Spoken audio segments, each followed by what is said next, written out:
review it, I review you. This is my partner, Mr. It.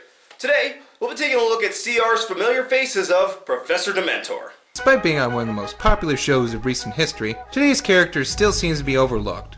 I don't know, I think he was one of the show's more popular villains.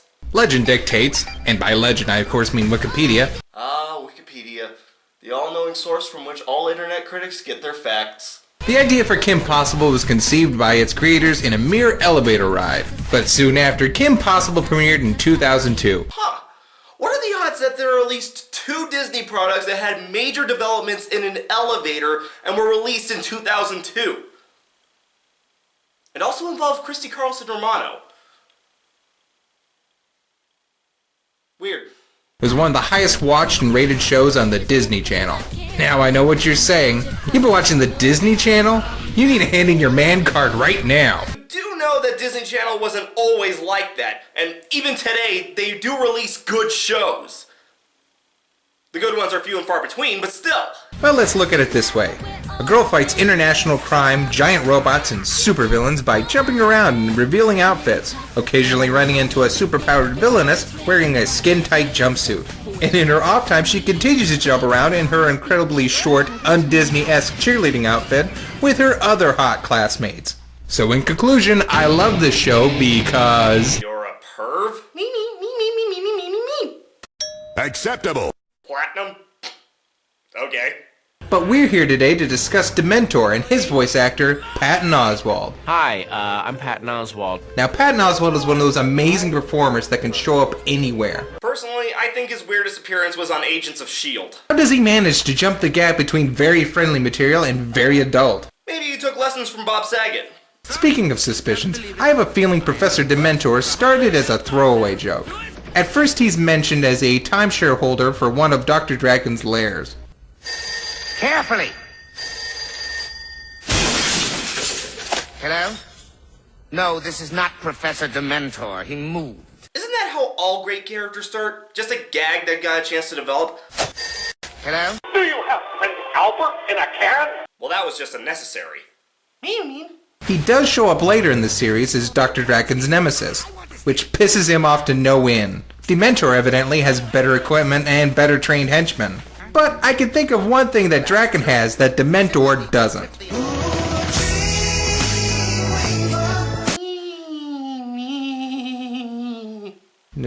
Anyway, as you can see, Dementor kind of looks like a miniature Jaggernaut in design. Jaggernaut or Juggernaut? I'm seriously asking. They both yielded the same search results. And he has a thick German accent.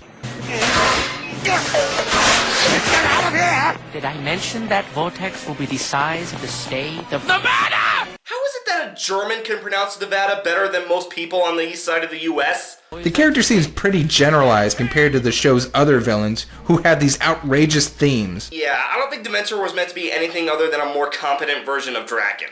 But again, he appears later down the road in episode Hidden Talent, when Dr. Draken tricks Kim to steal equipment from him by posing as her go-to man, Wade. It's actually a really good appearance, but again, it could have been just about anyone she was stealing it from. No, it could have been a subtle way of showing more of Draken's rivalry with the guy.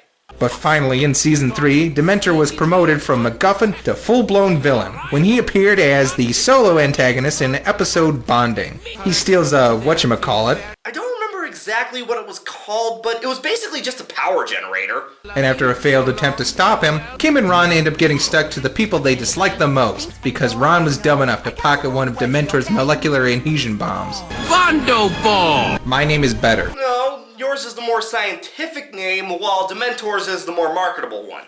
This episode really showcases Dementor's abilities as a villain. I like this scene. It shows that he's actually capable of pulling off a mission and holding his own against the heroes, unlike so many other villains that rely on their henchmen. Then when it's actually time to do something, they get their asses handed to them. I'm pretty sure that this show only had 2 villains that couldn't hold their own against Kim. Draken and Dee and Amy. And because Kim needs to find a remedy for the bonding, this is the first time we see his hideout. A gift shop? I remember when it used to be about the villainy. If supervillains had gift shops, that's where I would do all my Christmas shopping. But Black Fridays would be a bitch. Yes, because normal Black Friday is so manageable. And at this point we get hints of what distinguishes Dementor from other supervillains, in that he's a total technophile. He loves gizmos and gadgets. And yes, I know everyone uses advanced technology on the show, but it always seems to a means. For example, Motor Ed, Dr. Draken's cousin, Weird story, don't ask. is always stealing technology for his car, because he loves cars. Dee and Amy uses technology for splicing experiments. Dementor seems to love technology just for technology's sake. No, he just doesn't marry himself to a specific theme. Okay, for example, Dr. Mentor becomes a big part of Season 4 when he becomes obsessed with Kim Possible's high-tech battlesuit that was introduced in the TV movie So the Drama. You see, the movie was supposed to be the end of the series, putting Shigo and Draken in jail for good, and getting Ron and Kim together. But a grassroots campaign of fans convinced producers to continue on for one more season. Jury's still out on whether or not this was a smart move. I mean, Season 4 was good, but the series finale wasn't as impressive as the movie. But again, in the movie they gave Kim a battlesuit that pretty much makes her unbeatable in normal circumstances. Well, normal for Kim. Oh, like she wasn't already Actually, she did have her fair share of losses. Never mind. So right at the start of Season 4, Kim beats Dementor with a supersuit, and since he can't build his own, he decides he wants to steal hers. Just another creepy old guy that wants to get into Kim's pants. Ew. He first attempts to capture Kim in a trap, but since that fails, he decides to just take over the suit remotely. But it's because of this episode that the show managed to address the supersuit problem by saying Dementor's tampering damaged it, so it disappears for a whole season, and the show keeps close to its roots. Although, honestly, they could have just established the suit as a break glass in case of emergency type of thing.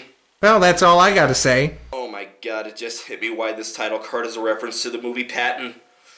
Because Patton Oswalt. Anyway, this video is a nice little character study covering the evolution of, honestly, the most straightforward villain Kim Possible ever had. The only real problem with it is that the video relies a little too heavily on showing funny clips from the show. That inherently isn't an issue until the clips seem to stop illustrating CR's current point. I'm the reviewer. You review it, I review you.